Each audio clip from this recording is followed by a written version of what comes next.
Nous venons d'apprendre avec vous la formation des participes passés. Maintenant, nous allons considérer une des questions les plus épineuses de la grammaire française. C'est l'accord des participes passés dans les temps composés. Quand il s'agit de l'accord des participes passés, il faut faire la distinction entre les verbes qui sont conjugués au temps composé avec l'auxiliaire avoir et ceux qui ont l'auxiliaire être. Commençons par les verbes qui exigent le verbe avoir comme auxiliaire. D'après la règle générale, on ne fait jamais d'accord du participe passé quand il est employé avec l'auxiliaire avoir. Par exemple, elle a chanté, bien que le sujet soit féminin, le participe passé reste invariable, chanter, accent aigu à la fin. Ils avaient chanté, au pluriel non plus, il n'y a pas d'accord, le participe passé reste le même. Mais il y a quelques exceptions à cette règle. Toutes ces exceptions sont liées à la place du complément d'objet direct par rapport au verbe. Premièrement, rappelons-nous ce que c'est qu'un complément direct du verbe. S'il n'y a pas de préposition entre le verbe et son complément, dans ce cas, ce nom est un complément direct. Il est placé directement après le verbe. On parle alors d'un verbe transitif direct. Par exemple, j'ai vu cette émission. Émission est un complément direct du verbe voir. Elle a cherché ses notes. Ses notes est aussi un complément direct. Il se trouve immédiatement après le verbe chercher. Généralement, en français, le complément d'objet direct suit le verbe auquel il se rapporte. C'est l'ordre des mots habituel. Dans ce cas, il n'y a pas d'accord, les participes vu et cherché restent invariables. Mais parfois, nous pouvons rencontrer un ordre des mots qui n'est pas habituel, bien qu'il soit tout à fait acceptable dans certains contextes. Il s'agit des cas où dans une phrase, nous avons d'abord un complément direct et seulement après le verbe. C'est un peu inhabituel de voir un complément d'objet direct devant le verbe auquel il se rapporte, n'est-ce pas? Mais en français, il y a des contextes où cet ordre est tout à fait normal. Par exemple, l'émission que j'ai vue.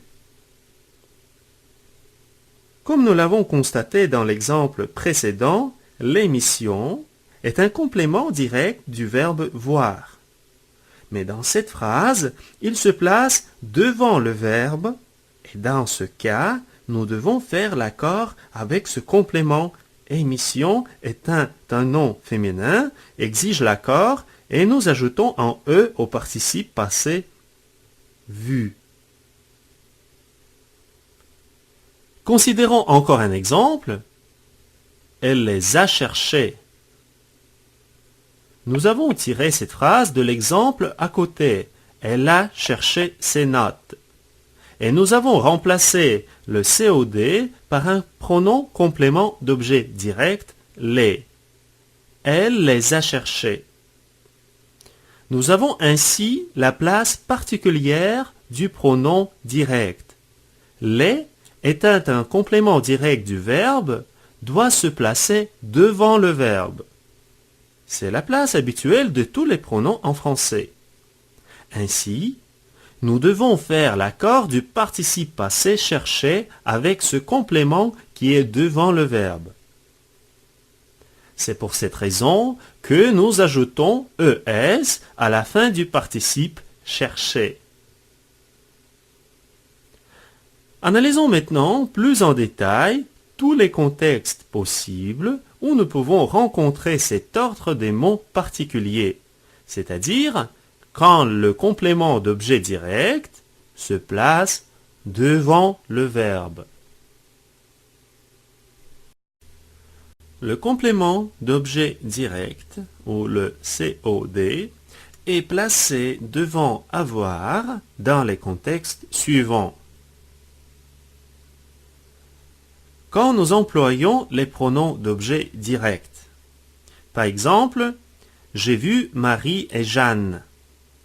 Si nous remplaçons les compléments directs Marie et Jeanne, nous allons utiliser un pronom COD qui doit se placer devant le verbe. Je les ai vus.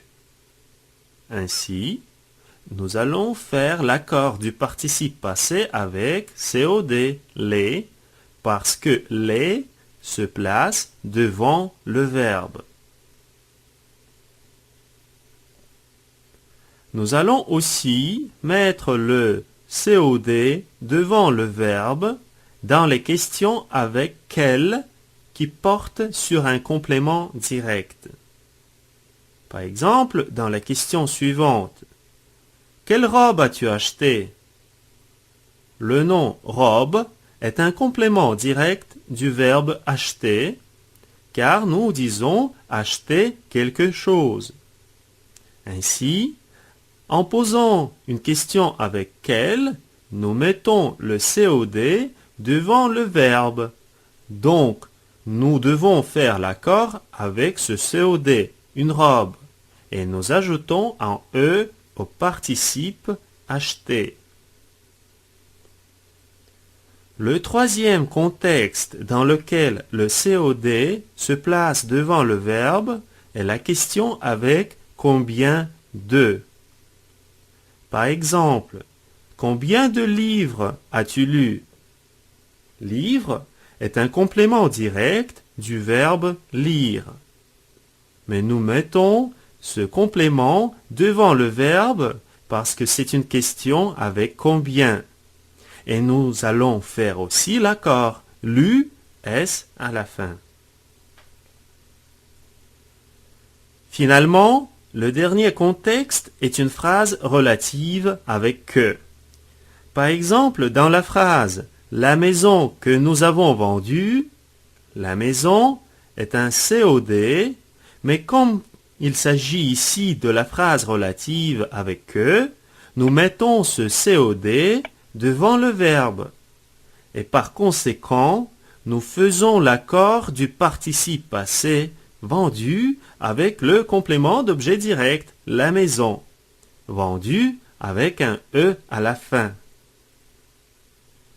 Retenez que dans ces quatre contextes, nous mettons le complément d'objet direct devant le verbe et nous devons faire l'accord du participe passé avec ce complément. Passons maintenant au deuxième grand groupe des participes passés, ceux qui se conjuguent au temps composé avec le verbe être. D'après la règle générale, nous faisons toujours l'accord entre le sujet et le participe passé du verbe qui est conjugué avec être.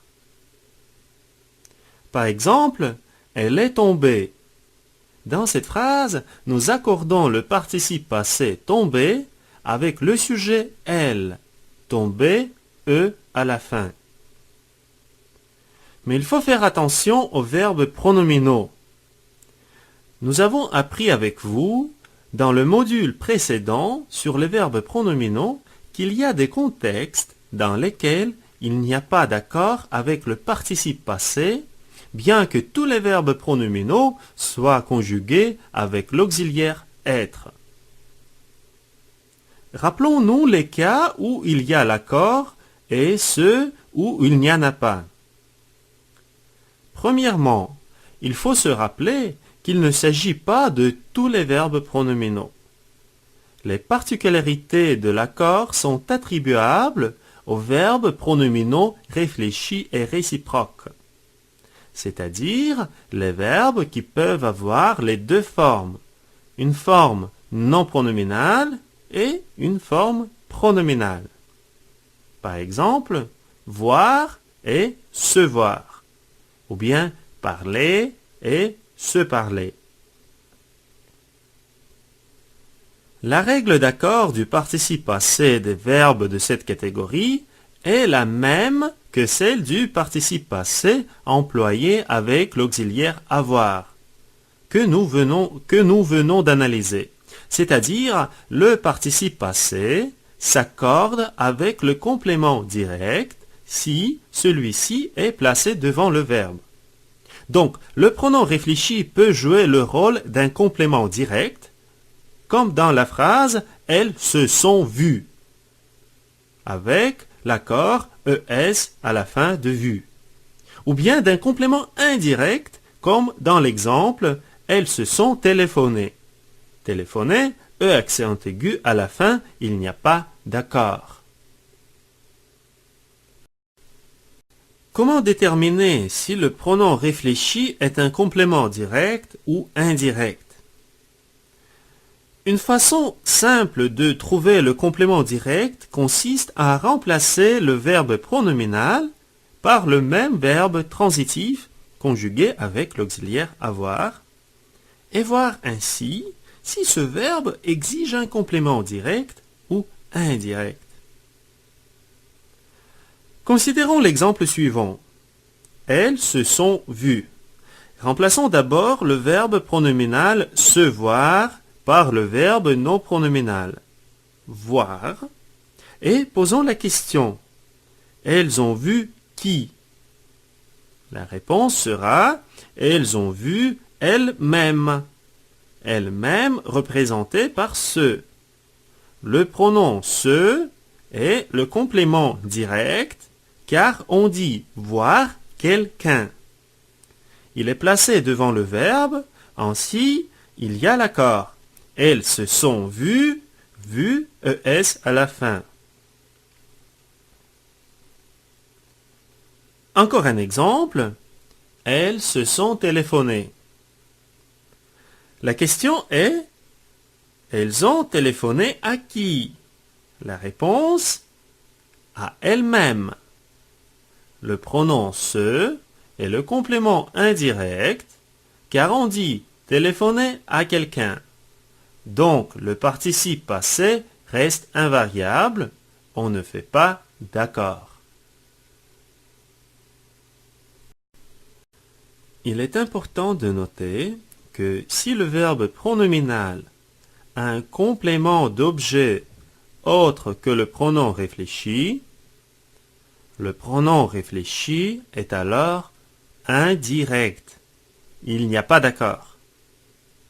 Par exemple, la phrase suivante. Elle s'est lavé le visage. Elle a lavé quoi? La réponse, le visage. Donc, le visage est le complément direct. Le pronom réfléchi, se, est le complément indirect. Et il n'y a pas d'accord. Elle s'est lavé le visage, laver, E accent aigu à la fin. Encore un exemple. Nous sommes serrés la main. Nous posons la question. Nous avons serré quoi? Notre réponse, la main. C'est un complément direct. Nous est un complément indirect. Ici non plus, il n'y a pas d'accord. Nous nous sommes serrés la main. Serré, seulement E accent aigu à la fin. En ce qui concerne les verbes essentiellement pronominaux et les verbes pronominaux à sens passif, le participe passé de ces verbes s'accorde toujours avec le sujet du verbe. Par exemple, ils se sont trompés de route. Tromper, S à la fin. Elle s'est évanouie. Évanouie, E à la fin. Se tromper et s'évanouir, ce sont des verbes essentiellement pronominaux.